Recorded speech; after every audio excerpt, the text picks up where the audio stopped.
Dr. Douglas Davis, MD, PhD, is MCW Office of Global Health Liaison, Department of Radiology, Medical College of Wisconsin. You may be wondering, what's the connection to Ukraine then? Well, I will enlighten you. There is a very strong family connection there with Douglas. He has been one of the, I think, a key supporter of Ukraine, both in word and action. And we are going to be looking at a fantastic article that he helped to pen a little earlier this year, which really highlights the criticality in defending Pokrovsk and that region.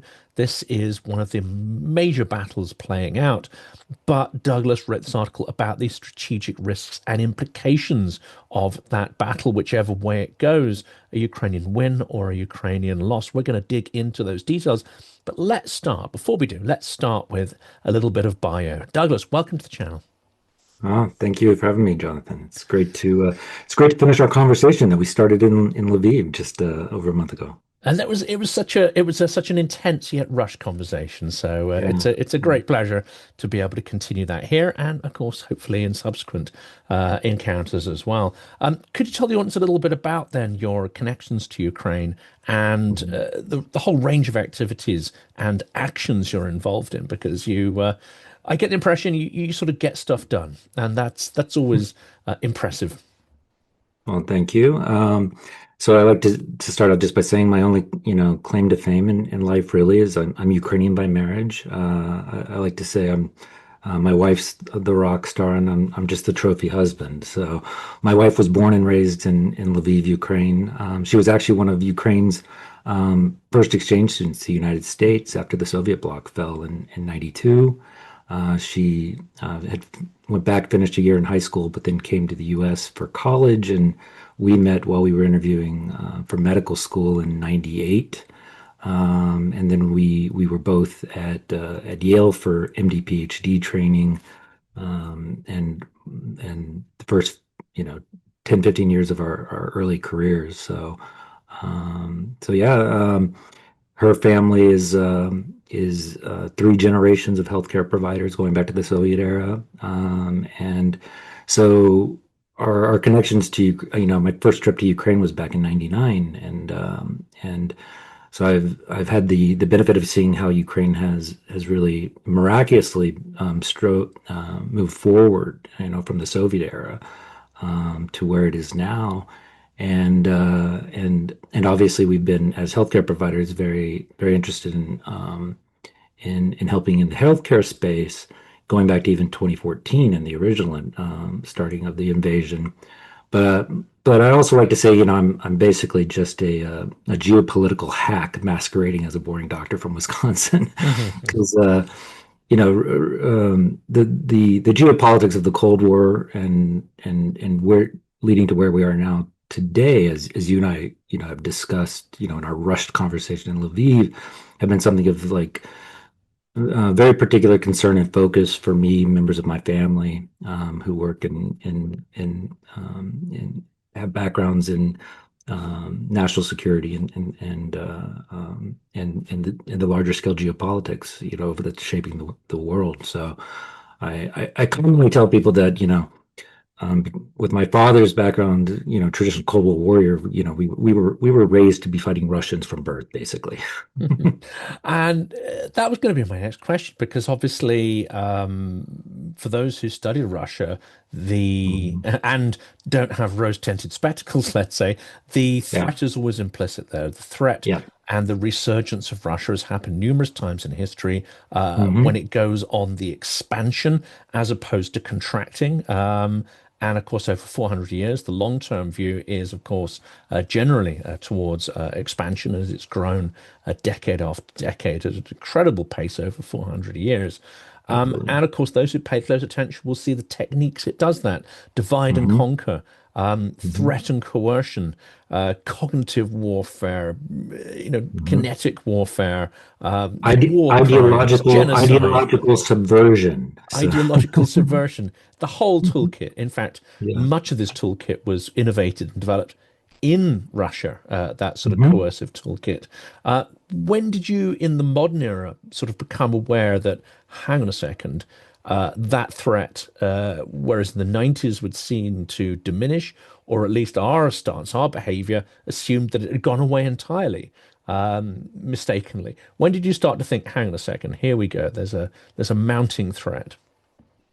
Uh, well, I would say that I never really thought that the threat ever went away, and I mean, I was shown videos of Yuri Bezmenov's interviews with when he the KGB propagandist defector into the U.S. and Canada in the late 70s, and did interviews in the 80s. And I was shown those when I was a preteen about, what ideological subversion, active measures, strategies of indirect action were all about. And, we obviously, uh, there was that period of time in the 90s where it's like there was this great hope that Russia could bend towards the arc of democracy and justice, but very quickly began to see that was a house of cards that was going to fall apart, which it did. When Boris Yeltsin gave the helm over to Vladimir Putin. And so this is something that, I paid close attention to through my entire life because of, I was originally on a military career pathway because of contractions in the U.S. military that were going on in the 90s under Clinton, because, we had won the Cold War, Francis Fukuyama, the end of history had happened.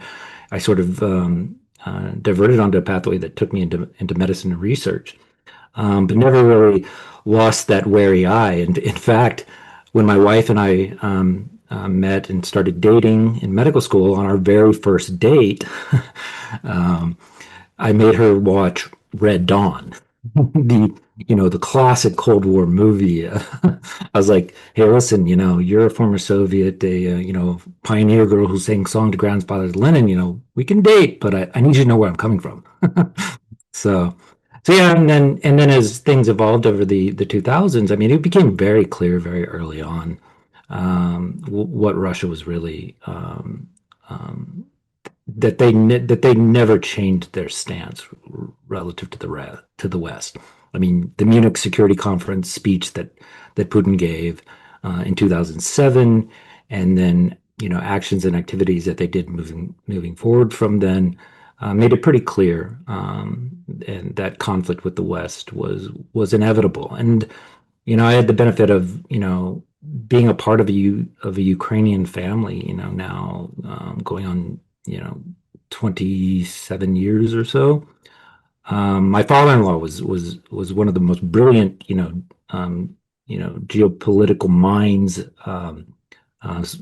Like myself, just sort of a amateur hack, but brilliant man. And he introduced me very early on to things that I hadn't even been aware of, like Alexander Dugin, who sort of, you already have made references to this, to the Eurasianism, the imperialism of the Soviet Empire. And I over time began to appreciate, just, it took time to really come to a complete understanding. A lot of this was going on in the dark, and to formulate is the way that the framework that I use to understand it and to describe it to people is that if you want to understand Putinism and where we're at today, you can really focus on three people. And I already mentioned Yuri Bezmenov, and Yuri Bezmenov laid out the plans that were born in the KGB era under the Soviet Union. So the things that started with Andrei Dzержinski,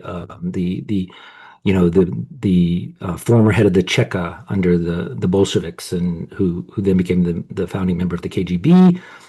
But the strategies of indirect action, of ideological subversion, of quote unquote active measures, reflexive control, that the Russians have used to basically, convince the world that the devil didn't exist.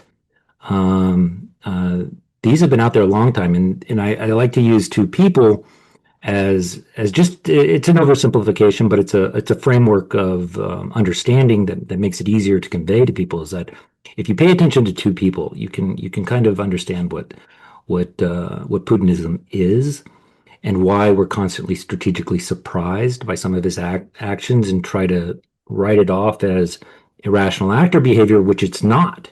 If you put yourself in the mindset of two people, and those two people are Alexander Dugin, who is sort of the ideology, the eschatologic, conflict with the West, the great Satan, is inevitable. And then you focus on one other person who was very foundational in the rise of Putin and his consolidation of power. He's what I would call he's the mechanism. Is Vladislav Surkov, the Grey Cardinal. And so you have Duginism, the ideology of Russocentric Eurasianism, imperialism that replaced communism, and that's the Dugin side of things. And then you have the mechanism. You have Surkov and who took the KGB era strategies and techniques, reflexive control, ideological subversion, and strategies of indirect action and whatnot, and brought that into the 21st century, and in actually far, far more insidious and dangerous forms than they actually wore during the Cold War. Because during the Cold War, we at least recognized the threat. We recognized that the Soviet Union was, and there was a even though it wasn't there were rules then, and those rules are really kind of out the window now, which makes the world much, much, much, much more dangerous than it was So, during the Sarah, Cold as sort of impractical as it turned out to be, as a bigger failure to organize and manage the world as communism was, it was War. nonetheless something where the Russians were taking a Western ideology, one that's supposedly built on some kind of logical scientific principle. I mean, it's Hmm. not, but at least it fits sort of in that tradition. So we could perhaps rationalize their actions, or they could operate Hmm. within a kind of semi-rational framework. Now it seems to be out and out banditry, but it wears the clothes of some extraordinary mysticism, which I think is Hmm. rather difficult to deal with. I'm not Well, a and that's my mystical-minded person, it. yeah. Well, that's the Duginism, and I mean, my father-in-law gave me pieces of translated, his book from the 90s. I forget the title of it, but it's like basically eschatologic conflict with the West, you know, and it's very mystical. It's very apocalyptic. It's good, evil, end of times kind of thinking. And the interesting thing is that Dugin's book was required or may still be required reading for Russian high command. So people like Gerasimov, Shogu, Zervokin, all of these guys are reading and drinking that Kool-Aid. So it's got foundations of geopolitics and then the fourth political theory. And Hmm. it's not that, people say, well, hang on a second, it's sort of been debunked a little bit that Putin is really aware of Dugin's writings or has read them or he's sort of, leading the thinking of the regime. That's kind of not what we're saying, is it? It's that actually it's rather a useful lens through which to try and understand some of the Yep. strands of thinking within the regime. That's not to say that they're guided by him, but he is one of the most, I would say, prolific reflectors of, I mean, of Hmm. that philosophy, such as it is, and indeed one of the first to start articulating it, even before the regime started to look for kind of ideological clothes to Hmm. cover up its naked aggression. Exactly. And that's really to send people to battle and to fight. I mean, it's an autocracy, so you have no choice per se, but it makes it an easier argument if you can wrap it in a eschatological ideology. And I've shared videos that a lot of us have obtained that show the the Russian Orthodox chaplains, preparing soldiers for the meat grinder with basically saying you have no bullets to fear because you're fighting Satan, and so God is on your side, and if you die in this battle, you've done it for for Mm. God. So it's whether Putin believes in Duginism or not, or whether these people believe in Duginism or not, I have no idea. But it definitely it's clear that the psychological profile for Putin is one such that he sees himself. He's pursuing the status as the fifth great czar, and the czars were, mandated by God. So there, there's a pretty thick mystical quality to all of this. Definitely. Well, before we head on to Pokrovsk and what's happening, which is absolutely critical in your article, I'd like to sort of end this bit at least with mention of some other figures which are also useful. So before there was Surkov, there was Gleb Pavlovsky. Now, Hmm. he was one of Putin's inner circle that really started Hmm. this process of regime consolidation, looking for sort of ideological frameworks to tie that all in together. And he started out on that kind of theater, the theater of politics, the sort of utterly nihilistic thing, Hmm. but they realized that you can't continue with no values. So hence they started to sort of build certain, mystical sort of values around it. Now, of course, Sirkov inherited his mantle and took it far further. And then Pavlovsky kind of turned against the regime. He sort of died.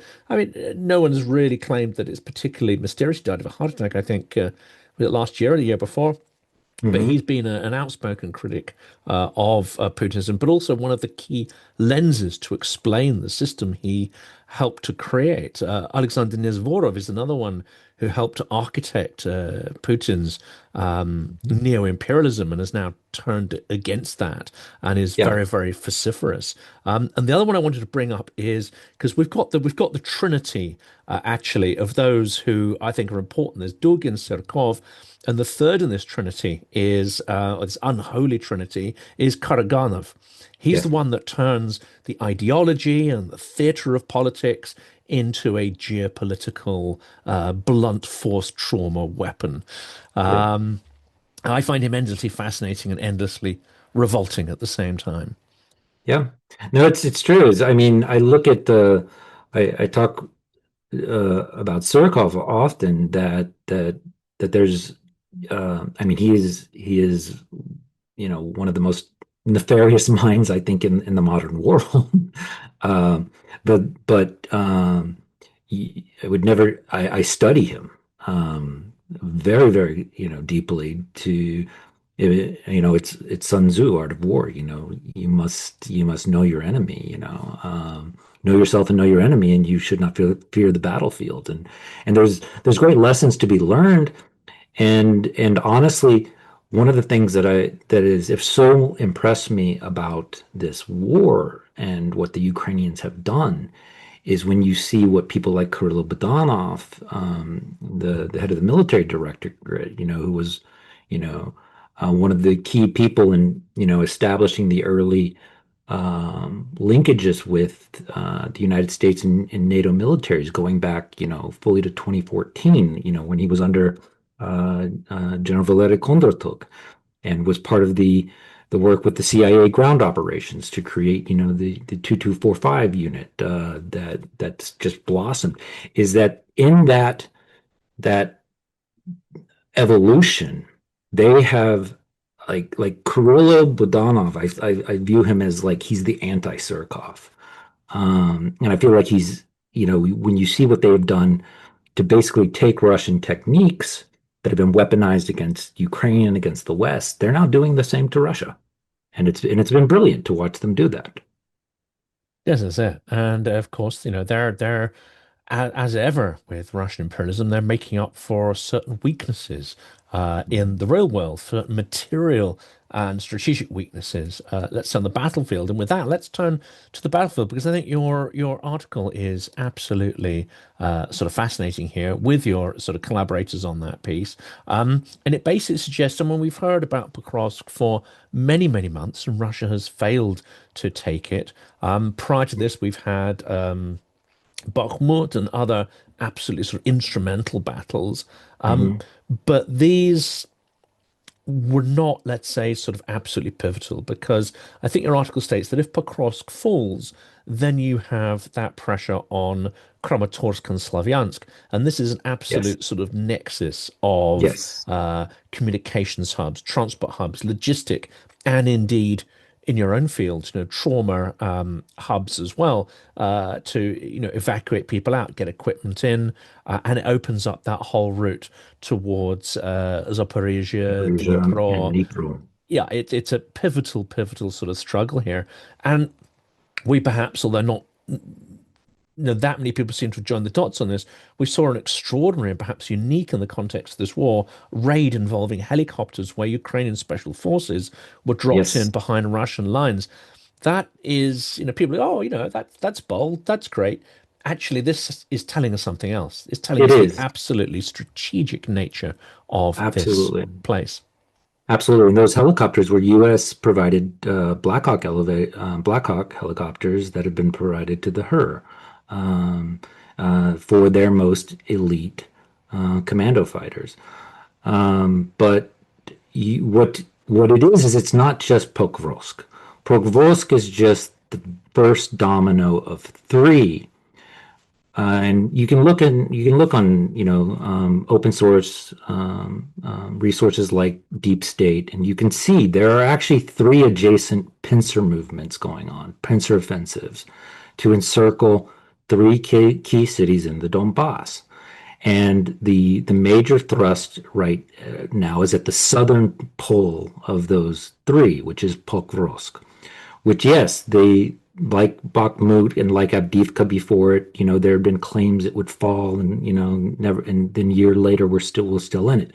But Putin has recognized the very critical situation that he is in Russia.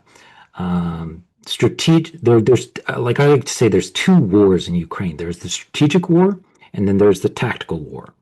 And in the strategic war, Ukraine is decimating Russia. I mean, the spiderweb operation to take out a third of strategic bombers. They'd already won the Sea of, the Black Sea War, taking out, most of the Black Sea fleet, and basically shutting down Sevastopol for the Russians.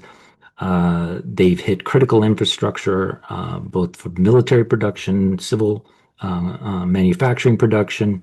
The estimates are as much as 40% of refining capacity may be done.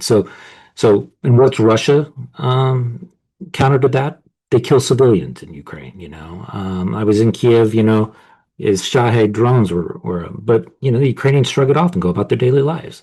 Um, and uh, and so you have the Ukrainians basically decimating the Russians on the strategic front, which is creating enormous problems for Putin. Which is why you're seeing all of these power plays happening, people falling out of windows, and FSB, basically jockeying, in the mafioso way that they do for position in anticipation that there may be an internal coup inside Russia. And then you have the tactical front. And so the tactical front is where it's at best a toss-up, but if you look at it from a certain perspective, it's honestly the Ukrainians are even doing quite well there when you look at this objectively. As I talk about in the article, the manpower issues is a frequent complaint, and it's been a complaint by the U.S. For NATO partners for the years that Ukraine hasn't mobilized enough. They haven't dropped the mobilization age enough, and so there's severe infantry deficit, but that has been counterbalanced by the quote unquote the drone wall. And the adaptation of this rapid tech innovation cycle that's happening, where soldiers as engineers on the front line, and so we know. I mean, the numbers aren't official, but we have it on good authority that the kill ratios, the casualty ratios on the front range from anywhere from 3-1 to 15-1, depending on where the sector, in favor of the Ukrainians. So Putin's in a position where he's in a very compromised politically. And as we all know, all wars end politically. The military pressure translates to a political collapse. And so he's basically in his, what I would, from my perspective, is this is his last gasp.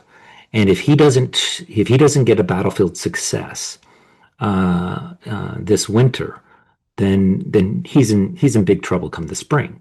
And that's why strategically this tactical situation in Donbass is so critical, because you have three essentially adjacent collapsing pincer movements. You have the southern pole, Pokrovsk, where they're putting most, there's reports of well over 100,000 Russians being poured in there to capture Pokrovsk. But then the pincer movements. So if that happens, then the southern arm of that pincer in Pokrovsk collapses into the southern arm of the pincer that's moving to take Kramatorsk, which Kramatorsk is, a very critical hub. It's where, some of the main military hospitals, but also the logistics centers are. If Indeed, that, the rail line, the iconic rail line there, that station has absolutely, just been shut ab- down in Pokrovsk. Yeah. absolutely. And so, but then you have the momentum of one pincer collapsing into the southern arm of another, which then builds momentum. And so if Pokrovsk collapses, it goes into Kramatorsk. If that collapses, then, the momentum then builds into Sloviansk. And if they can take that, then it puts the Ukrainians in a very untenable situation. You have a morale collapse, you have a defensive line collapse, you have a scramble then to set up defensive lines to protect Zaporizhia. And if they get to Zaporizhia, that then gives them the east bank of the the Dnipro River up to pretty much Dnipro. And Dnipro is the critical hub. Those bridges in Dnipro are, the medevac, the logistics lifeline to the front. With the exceptions of very far northern regions in Luhansk and Kharkiv region. But it's in you can. A lot of people just look at that and yawn. Well, okay, that's just related to the war. It's like, no, that's not just related to the war in Ukraine. This will determine the entire defense posture for Europe if this this tactical situation collapses for Ukraine. Because if Russia was to have great success and get all the way to Zaporizhia and not even be able to get to Dnipro, but be able to get into a position where it can shut down the bridges, it can take out the bridges, it can turn Dnipro into into basically what's happened in Kherson, the human safari, where the drones, including fiber wire drones and others, can basically, hunt civilians across the cities. Then you're going to be in a very poor position. And if you're thinking in Putin's mindset, he's why has he been delaying ceasefire negotiations? He's delaying ceasefire negotiations because he hasn't consolidated Donbass. He hasn't gotten to the point that he can harass and shut down logistics in Dnipro. He gets this, I guarantee you, tomorrow he's calling it, our administration and saying, "Oh, this Zelensky guy, why isn't he asking for? I'm ready for the ceasefire." And then once he does that on bad faith terms, he's then in a position that he can redeploy, at least the elite troops that are working in the Donbass region, Zaporizhia region, to back to Belarus, where I think a lot of people who are watching this carefully think that a key objective for Russia will be to put pressure onto the Salty Corridor, onto the Baltics, and not necessarily a full-scale invasion, but increase hybrid warfare, psychological operations warfare, sabotage warfare across Europe. And you can argue that one of the reasons why these drones are popping up over, shutting down airspace while the incursions are happening into Poland, why the airspace, the Russian warfighters are incurring into the Baltics. It's not actually because they're preparing for an outright invasion. What they're doing is, and this is classic ideological subversion of psychological operations. They want to sow enough fear into Europeans, into NATO partners, that they do what? That they hold back. That they like, oh, we only have so many missiles, right, and missiles that aren't even going to save them from the type of warfare that Russia's executing. The autonomous saturation swarms. It doesn't matter if you have, Patriot missiles or or jets with, $1 million missiles that, one night of 800, Shaheds and other type, autonomous type weapons into Europe, and they'll have expended their entire power. But a lot of that weaponry could be used very effectively today inside Ukraine to change the tactical situation in such a way that it maintains and improves European defense, NATO defense posture. And that has implications, doesn't it? That goes beyond Ukraine, because what we're also seeing here, as the article makes clear, I think something you called authoritarian learning. It is a sharing of Yeah. tactics. It's a Yep. sharing not just of the technicalities of drone warfare, but actually the culture of how to iterate these. Now, Ukraine has a little perhaps edge on that innovation cycles. Yep. And one could argue that the freedom that you have in a country like Ukraine gives them the natural edge. But these authoritarian regimes have shown they're adept at certain innovations and then, production at scale and then sharing those learnings with their, I would say, the With their well, allies is maybe not the right term, but other authoritarian regimes they're in broad alignment with. Yeah. I mean, we can call it call it the axis of authoritarians, or, some of the partnerships are, the enemy of my enemy is my friend. Um, but, this very much truly is, as I see it, the Russo-Chinese war machine. And I sometimes describe it as a snake with two heads, but the heads are on each end of the body, and the body is the coils that encircle the globe, running through places like Tehran, through the Sahel, through other places of the global south, Venezuela, and other geopolitical partners, which are all opposed to the world order of the what we call the Pax Americana, the rules-based order, that we've enjoyed since the end of World War II, and they're looking to change the world back, into a much more transactional state, and one where democratic rule of law is not the dominant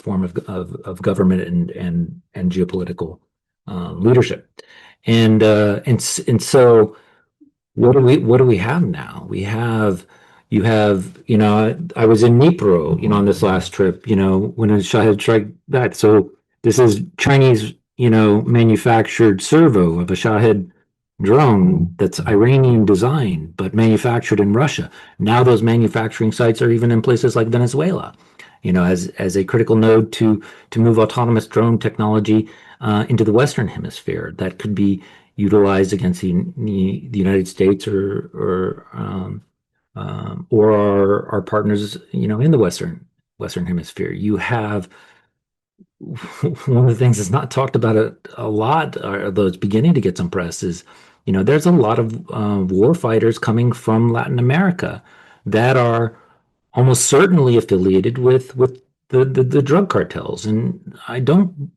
believe them. Then there's many of them that I don't believe are there because they're in it for the fight for freedom for Ukraine. They're in it for the extraction of this rapid tempo Miltech innovation cycle And for that we're those who say, seeing. hang on a second, that sounds a little spurious. If you look It, at the casualty lists of mhm. foreigners who have died in service for the Foreign Legion of the Armed Forces Ukraine, Colombia's there at number one. Colombian nationals outnumber all the Yeah, others. yeah, and there's good reasons to suspect, and we have this on good authority, that some of these are connected to like the Medellin drug cartels, and there's reports that there's connections to cartels even in Mexico, and so and then you could, I know maybe we should be putting our tinfoil hats on now, but but you could ask yourself, with look at what's going on in the Western Hemisphere right now. There's essentially an officially declared war on the cartels and on potentially on Venezuela, and connect the dots, and it's because you know these are becoming nodes of that axis that are looking to weaken, to soften, to exploit the fractures and the decay that's happening in the unity of the democratically led West. I mean, we've had can't won't disclose the sources, but warnings that we should not be surprised if there was a spider web type operation on U.S. soil that would be attributed not to Russia or China, but to an extremist group or to a criminal cartel group. That's where did they get the tech? You That's know, it. Who's given them a little nudge? Who's helped with yeah, training? I mean, yeah. for those again who find this conspiratorial, let's face it, Hamas had Mhm. extensive connection with Moscow, and Oh, it's well, demonstrated training, logistics, the whole well, thing. this goes to that strategy of indirect action, the psychological subversion that I've talked to, I've mentioned multiple times already. But um, what what was October 7th? October 7th was the day of the invasion, but what also is October 7th? It's also Vladimir Vladimirovich Putin's birthday. And anybody who's studied Russia knows how much they love symbolic dates. And it goes, I mean, obviously far, far deeper than that. I mean, you can look up the reports of what the Ukrainian military intelligence director has put out there about what intel that they about Russia's like Russia did not plan October 7th, but let's just say it was very convenient for them, and maybe put a little bit of finger on the scale. So at the time that October 7th happened, what was going on? Russia was actually pretty really on the ropes. The Ukrainians were making really solid advances on the tactical line. And what happened to all of that military aid that was headed to Ukraine to support that when October 7th? Quite a bit of it got diverted into Israel. And they And were what on the was back foot on the information warfare, not necessarily in the so-called global south, but certainly the effect and whether they'd planned that, the effect of Gaza, and I rather suspect that this was a known side effect because they've Mhm. used this before, was to suck all the oxygen out of the Ukraine story. Absolutely. Absolutely. It's the classic reflexive control technique. When you want to distract, throw a grenade across the room and watch what happens when the grenade goes off. And I mean, and it goes beyond just the what was going on in the Ukraine front and the diversions that it took away of intention and support. What was also going to be happening right after October 7th? There was we they were on like a week or so after it, they had the scheduled signing of the Abraham Accords agreement between Israel and Saudi Arabia to begin to normalize relationships between those two countries. And who would have been hurt by that? Iran. That would have been much more isolating for Iran, who is a historical enemy of Saudi Arabia, and and and who is Russia's largest partner in the Middle East and in this axis. It's Tehran. So it served actual multiple benefits, and there's more than just these theoretical. There's more concrete circumstantial evidence, of Russian advisors meeting with members of Hezbollah and Hamas and in places like Qatar and Moscow, and that reports of that I can't say whether all of these are true, but that some of the satellite intel was provided by Russia. There's even reports that some, I mean, we definitely know that some of the weapons that showed up in the hands of the Hamas were actually taken off the battlefield in Ukraine, and they classically use it. They're like, see, the Ukrainians gave it to them. And it's like, no.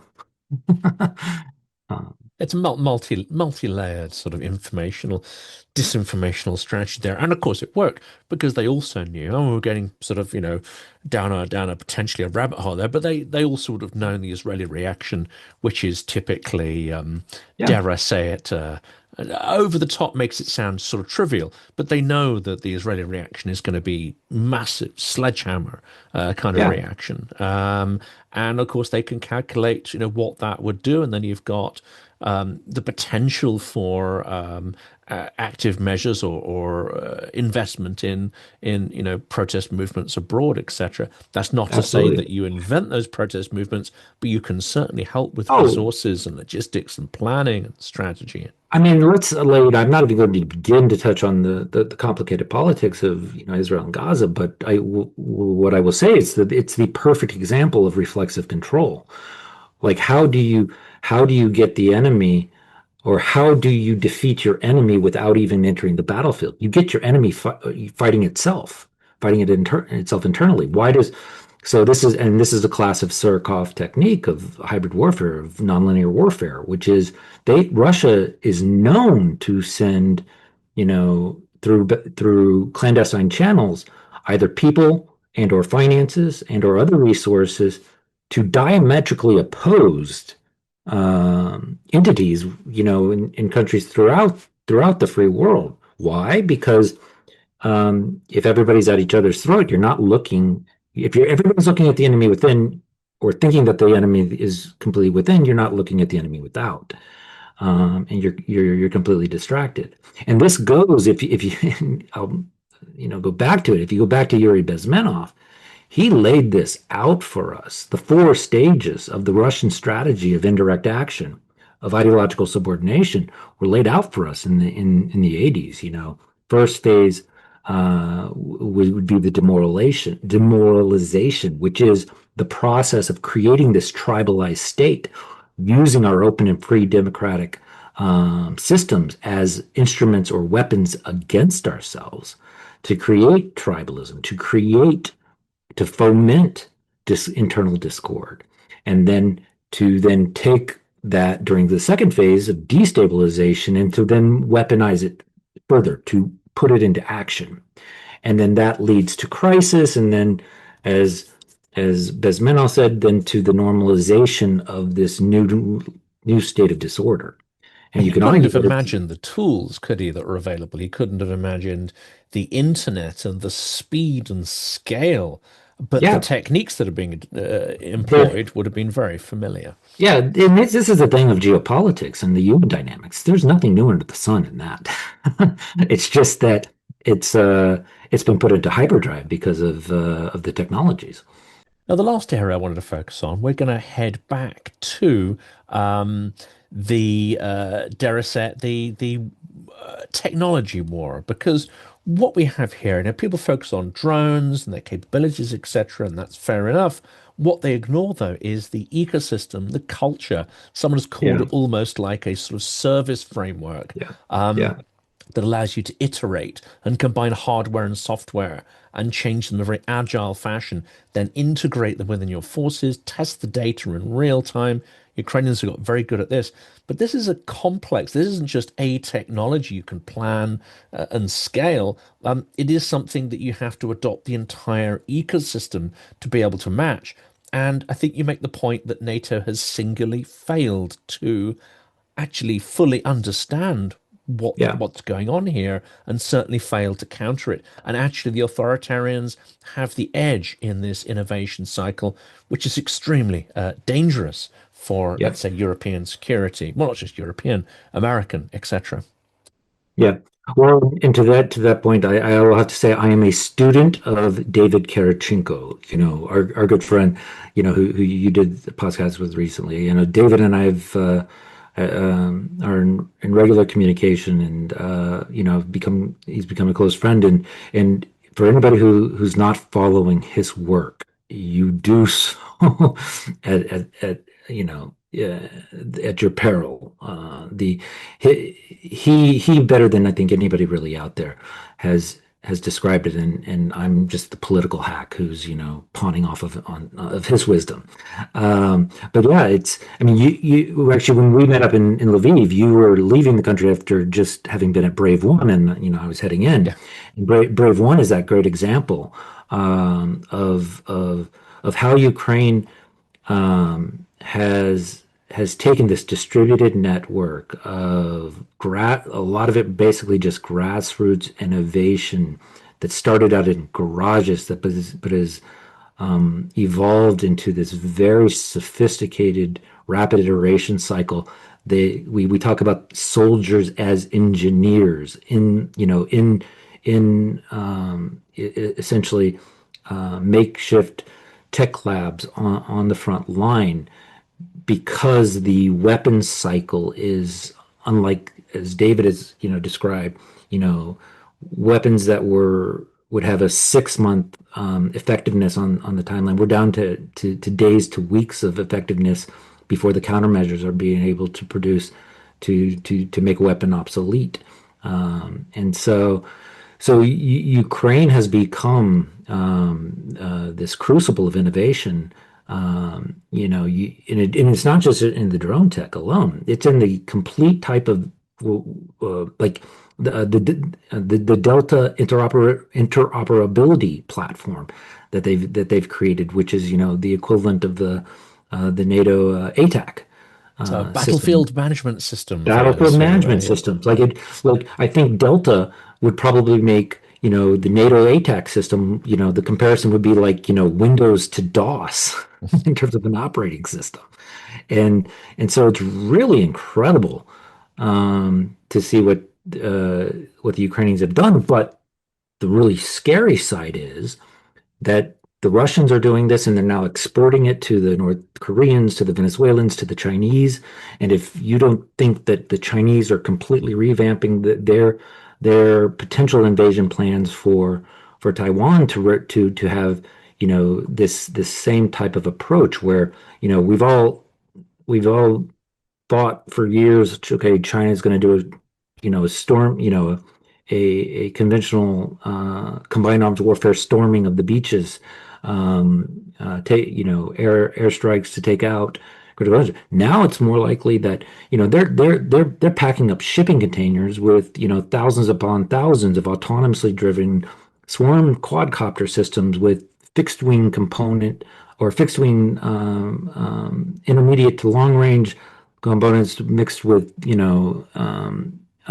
cruise missiles, intercontinental ballistics, and things that are capable of autonomous swarming behaviors that will saturate and soften all defense capabilities. In this case, let's think about just Taiwan, but it's cross-applicable, anywhere around the globe.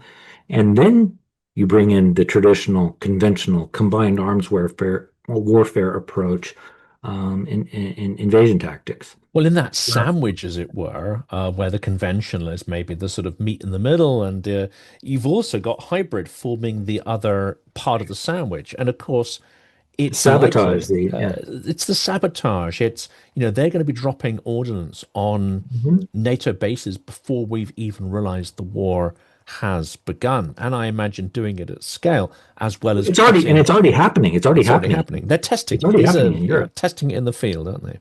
Yeah, yeah, and you can argue too that, and this is why the Sahel is so important, Northern Africa, and the Wagner, and see that we have to rethink the way we're thinking about warfare. Like warfare isn't, like Afghanistan. It's not like Iraq. It is a it is a concert of connectivity that includes, the conventional kinetic components, but the new kinetic components of this rapid iterative innovation cycle, drone warfare, and supplemented by AI and other, swarming behaviors. But the real insidious components are the clandestine, the covert, the sabotage operations, and they're being done across the globe in ways through elements that aren't obvious or visible to the naked eye. But you have the Wagner Group women's, the GRU, FSB groups, but now also the supplementation of potentially lethal weaponry, kinetic weaponry, to other convenient partners of extremist groups, whether they be homegrown, whether they be remnant jihadist elements, whether they be, criminal cartel type elements. All of it collectively, though, leads to we're going to be running around with our head spinning, being like squirrel, squirrel, squirrel. Yep. We can't pay. There's a new fire or grenade popping up everywhere. We think it's all disconnected, but really it's just a symphony of connected global destabilization, ideological subversion.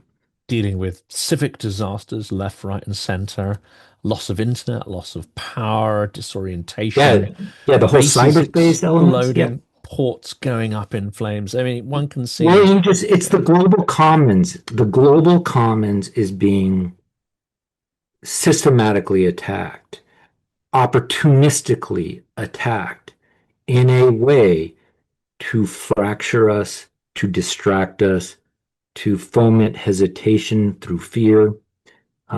It's the global commons that is at risk.